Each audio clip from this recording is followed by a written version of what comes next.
వచ్చిన తర్వాత కొంచెం విరామం. ఉమ్, ఇజ్రాయెల్ మళ్ళా వాళ్ళు ఇన్ఫ్రాస్ట్రక్చర్ మళ్ళీ కట్టుకుంటారు మళ్ళీ మంచిగా ఉన్న తర్వాత.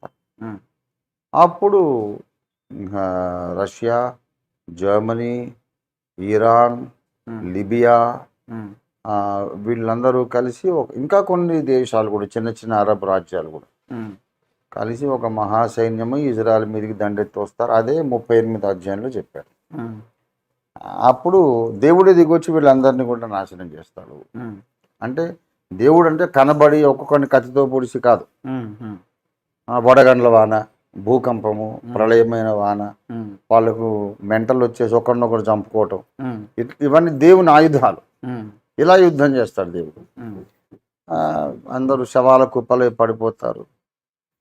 ఆ తర్వాత ఈ శవాలను పాతి పెడుతూ దేశాన్ని శుభ్రం చేయడానికి 7 months అవుతుందట.